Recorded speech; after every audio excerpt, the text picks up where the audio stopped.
ప్రేక్షకులకు నమస్కారం.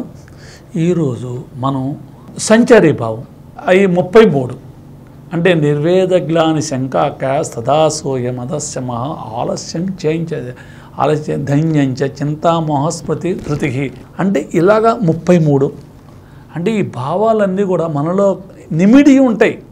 మన ఆ భావాన్ని ఎవరైనా మనం తిట్టినప్పుడు ఏంటి అంటాం, లేదంటే ఎవరైనా మనకు కాల్చిన వాళ్ళు రాకపోతే మనం బాధపడతాం, లేదు మనం ప్రియుడు చెంతలు లేనప్పుడు మనం ఒక రకమైనటువంటి విరహంతో బాధపడతాం. ఇవన్నీ కూడా ఈ భావాలు వస్తూ ఉన్నటువంటి ఆ భావాలన్నీ కూడా నిర్వేదము, గ్లాని, శంక, అసూయ, మాద అంటే ఇవన్నీ ఈ భావాలు మనలో వస్తూ ఉంటాయి అన్నమాట. అంటే ఈ భావాలు ఏంటంటే నిలకడగా ఉండకుండా సంచరిస్తూ ఉంటాయి కాబట్టి ఇది సంచారీ భావాలు అన్నారు. మనం చేస్తున్నప్పుడు ఇవి ఒక లైను, ఒక వర్డ్ లేదా ఒక పద్యం చేస్తున్నప్పుడు అనేక రకమైనటువంటి భావాలన్నీ కూడా వస్తాయి. ఇప్పుడు సపోజ్ ఒక రసం చేసినా ఆ రసంలో అనేక రకాలైనటువంటి భావాలు వస్తాయి. ఈ భావాలన్నీ కూడా దీన్ని ఏమంటారంటే సంచారీ భావాలు అంటారు, లేదు ఒక స్టోరీని కూడా సంచారీ భావం అంటారు. బట్ ఇవి ఇక్కడ మనకి చెప్పుకోదగింది ఏంటంటే సంచారీ భావాలు మనకి ఒక చేస్తున్నప్పుడు అలా మూవ్ అవుతూ ఉంటాయి కాబట్టి దీన్ని సంచారీ భావాలు అంటారు.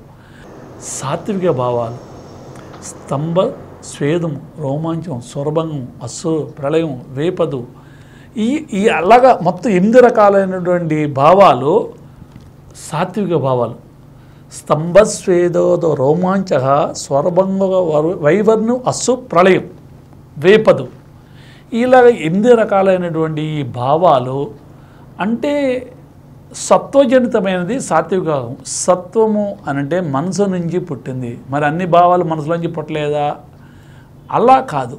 అంటే ఇప్పుడు స్వామి రారా అంటే ఇది ఆంగిక అభినయం కిందకు వస్తుంది. అంటే రారా అనేటువంటి ఆ పదాన్ని అర్థం చేసుకుని మనం చెప్తున్నాం. కానీ ఇక్కడ అలా కాదు. అంటే సపోజ్ ఇప్పుడు మనం వెళ్తూ ఉన్నాం, ఒక తేలో జర్రో పురుగు ఏదో వచ్చింది, మనం సడన్గా ఇలా అంటాం. దీనికి ఒక ముద్ర కానీ లేదంటే ఈ భావం ఇలా అని కానీ ఉండదు. అంటే మనసులో సడన్గా కలుగుతుంది, అటువంటి భావం చేస్తాం. ఇటువంటి భావాలు అనమాట. స్తంభం అంటే స్తంభించిపోవడం, లేదా ఒకేసారి మనం ఇన్సిడెంట్ అనుకోకుండా చూసాం అలా అంటారు, ఎట్రా స్తంభించిపోయి మాట్లాడలేదేంట్రా అంటాం. అదే అనమాట ఈ భావాలన్నీ కూడా. ఇప్పుడు మనం అనుకుని ప్రాక్టీస్ చేసుకుని మనం చేసేటువంటి ఆంగిక అభినయం ఆ భావాలు వేరు.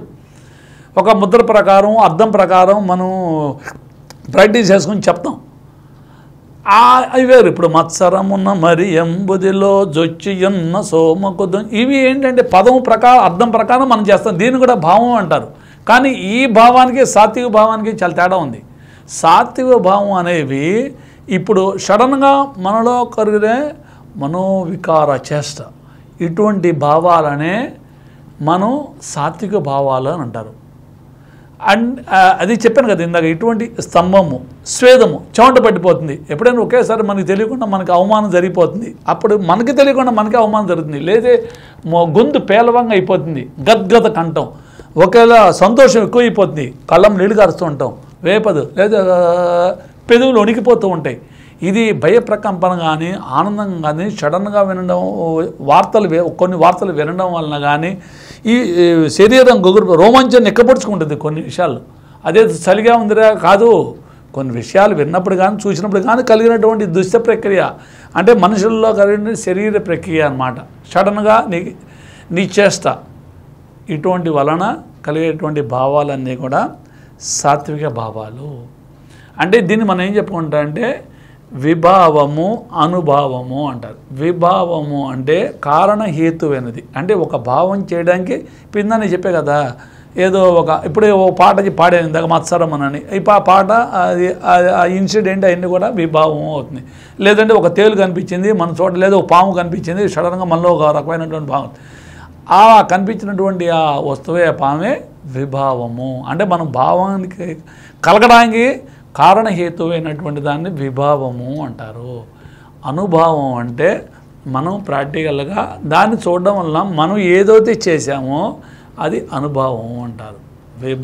అనుభవాలు ప్రతి దాంట్లో వస్తూ ఉంటాయి, వెళ్తూ ఉంటాయి. ఇది కంపల్సరీ. ఇప్పుడు మనం నేర్చుకున్నటువంటి భావాలు ఏంటంటే స్థాయి భావం, సంచారీ భావం, సాత్విక భావం. మొత్తం 49.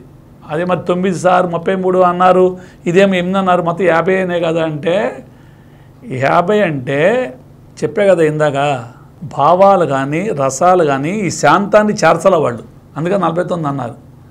అందుకని అయ్యండి స్థాయి భావాలు వచ్చేప్పటికి 8 అన్నారు, ఇదేమో 33, అదేమో సాత్విక భావాలు 8, అలా వేసినట్టు 49 అవుతాయి కదా, అందుకని అలా చెప్పుకున్నారు. సరే ఎనీవే మనకి కావాల్సిన ఏంటి, ఈ స్థాయి భావాలు 9, సంచారీ భావాలు 33, సాత్విక భావాలు 8. ఇవన్నీ కూడా మొదలగు విభావం వలన కారణహేతు అవుతాయి, మొదలగు అనుభవముల వలన మనం చేస్తాం. ఇదండి భావ ప్రకటన అంటే. ఏదో సూక్ష్మంగా చెప్పారంటారు, మరి భరతుడు అధ్యాయం చెప్పాడు, దేన్ని అటు తిప్పుతారు అంటే. భావం చేయడానికి ఏంటంటే ఒక అర్థం మనసులో పరాకాష్ట అంటే ఒక కట్టె నిప్పులో ఎలా కాలుతుందో ఆ పదం యొక్క అర్థాన్ని మనసులో అర్థం చేసుకొని దాన్ని ముఖం ద్వారా చూపించేదాన్ని మనం భావం అంటారన్నమాట. భావం అంటే అంత రావాలి, అలా అంట కాకుండా దాన్ని అర్థం చేసుకొని మనసు నుండి ముఖం ద్వారా వచ్చి ఎదుటివాడికి చూపించేదాన్ని చక్కటి భావ ప్రకటన అంటారు. అప్పుడే రససిద్ధి చెందుతుంది.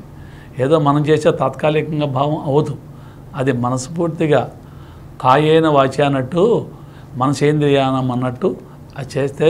అందుకనే మనకి కొన్ని శ్లోకాలు ఉంటాయి, ఎతో హస్తస్తతో దృష్టి, ఎతో దృష్టిస్తతో మనః, ఎతో మనస్తతో భావో, ఎతో భావస్తతో రస. చేతుల వైపు చూడండి, మనసుతో చేయండి, భావంతో చేయండి. ఈ 3 లక్షణాలు కలిగినప్పుడు అప్పుడు రససిద్ధి చెందుతుంది. అది కూడా రసం ఏదో అనుకున్నారు, ఈ 3 లక్షణాలు ఎప్పుడైతే ఉన్నాయో చూసేటువంటి వాళ్ళు కూడా అప్పుడు వీళ్ళు బాగా చేశారు, అవి బాగా చేశారే అన్నదే రసం. ఏమండి ఇప్పుడు మన భావాల గురించి కొంచెం తెలుసుకున్నాం. నమస్కారం. ఈ కార్యక్రమం మీకు ఎంతో నచ్చింది కదా. ఇటువంటి మరిన్ని వీడియోల కోసం అనతి కాలంలోనే 20 కోట్ల వ్యూస్ సాధించిన సమరం ఛానల్ సమర్పించు సమరం రాగం తానం ఛానల్కు సబ్స్క్రైబ్ చేయండి, లైక్ చేయండి, మీ ఫ్రెండ్స్కి షేర్ చేయండి. అలాగే ప్రక్కనున్న గంట సింబల్ని ప్రెస్ చేయడం మర్చిపోకండి. Download Samaram Channels app from Google Play Store and watch your favorite channels. Click the bell icon and subscribe to the channels.